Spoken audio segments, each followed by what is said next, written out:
We start this hour with the latest details surrounding a nightclub raid in Colorado Springs over the weekend. Good morning. I'm Corey Rose. And I'm Jordan Chavez. Good morning, everybody. More than 100 people were taken into custody in that raid at an underground nightclub. News reporter Brianna Fernandez is following this story for us this morning. She joins us live in the studio. Good morning. Hey, good morning, guys. So DEA officials are calling this an illegal underground nightclub that happened in Colorado Springs. So what we know so far is that more than 200 people crowded into an event space. Among those were more than a dozen active duty military members who were either working as security or attending the party. 114 people were placed in handcuffs and were turned over to ICE custody. Agents say those people were not in the country legally. Others were arrested on outstanding warrants, while others were turned away and not detained. Agents say that they've been tracking illegal activity at this location for months.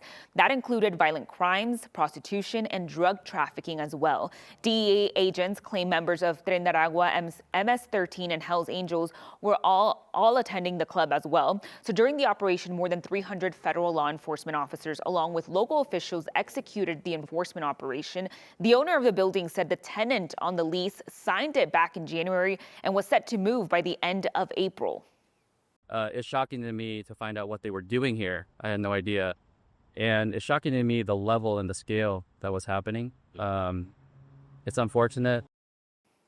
So coming up in the next hour, you're actually going to hear from someone who was there inside of that nightclub the night it happened and when it all unfolded yesterday morning. Attorney General Pam Bondi also posted on social media saying cocaine, meth, and pink cocaine were seized from the property, and 2 people were also arrested on existing warrants. But there's still a lot of questions about the situation, including how many people are still in custody, how many have been charged, and what charges do these people face. We actually reached out to DEA officials around 5 a.m. this morning. We're still waiting to hear more about this situation. Of course, we're going to keep you updated both on air as well as online. For now, I'm in the studio. Brianna Fernandez for 9 News. All right, Brianna, thank you. Meantime, in Florida, ICE conducted what it calls a first-of-its-kind operation when the agency and state law enforcement arrested nearly 800 people over 4 days.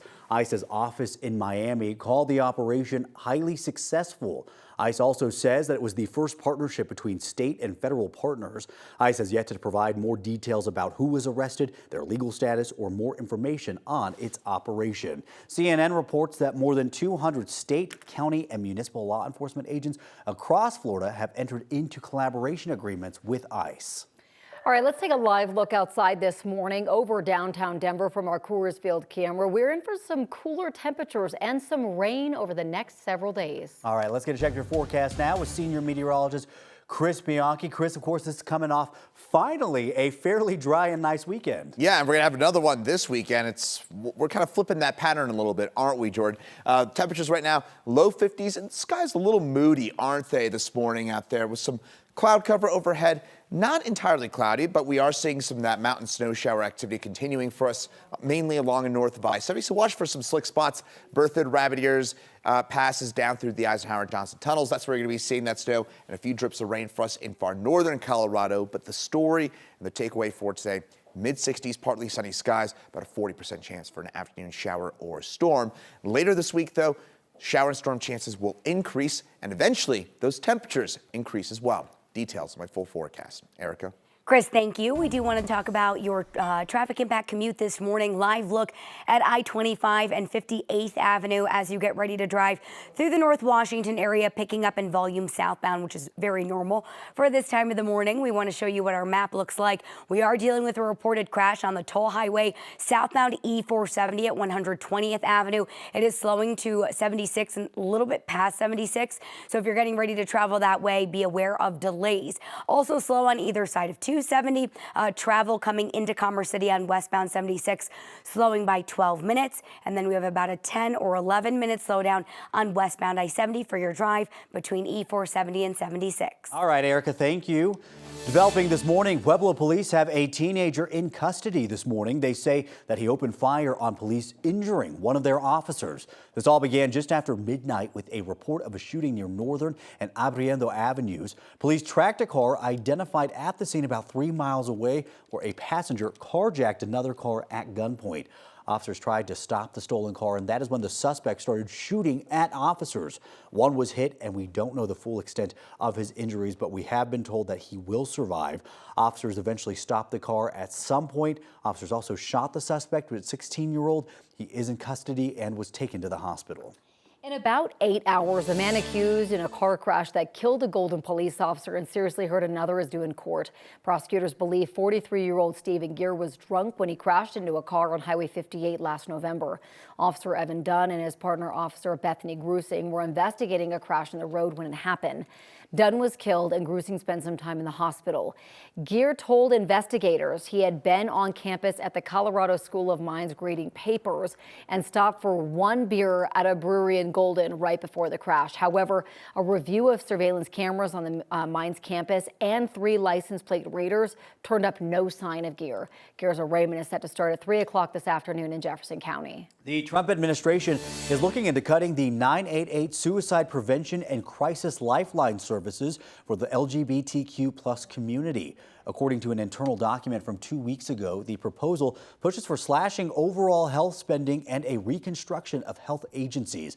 If this budget draft goes into effect, defunding could happen in October. The White House Office of Management and Budget did not comment on the issue. During his first term in 2020, President Donald Trump signed a bipartisan bill that made 988 the number for the suicide hotline. Taking a live look right now at our nation's capital this morning, where lawmakers are heading back to work after a 2-week recess. But some of them took to the Capitol steps yesterday. House Minority Leader Hakeem Jeffries and Senator Cory Booker hosted dozens of supporters at the Capitol, sitting on the steps in protest of Republicans' upcoming budget reconciliation bill. The sit-in started at 6 in the morning yesterday. Democratic lawmakers, faith leaders, and dozens of supporters sat for over 9 hours speaking about their faith traditions in the upcoming budget fight. For months, Democrats warned that House Republicans' budget blueprint would lead to more than $880 billion in cuts to Medicaid. Taking a live look at the White House this morning, tomorrow marks 100 days since President Donald Trump took office. This morning, an NBC News poll is giving us a better idea of how Americans feel about his first few months in office. Results show that overall, a majority of American adults, 55%, disapprove of the way Trump is handling his job as president, while 45% approve. And the intensity of the opposition seems to be outweighing the support from the president's MAGA base. And that consensus seems to be shared regarding the president's stance on trade. Trump fell short of majority support on any specific policy issues tested in the survey. On tariffs, Trump earned his lowest rating, with 39% approving of his handling of the issue and 61% disapproving. And 60% of Americans said the United States is on the wrong track, compared to 40% who said it's on the right track. Over 80% of Republicans said they like where the country is headed, including 89% of Republicans who identify as MAGA aligned, the core of Trump's base.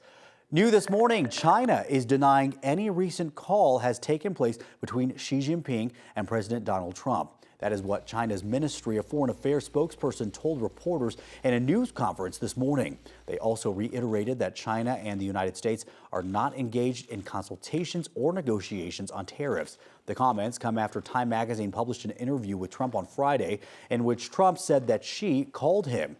Trump did not offer specifics on the call or whenever this took place.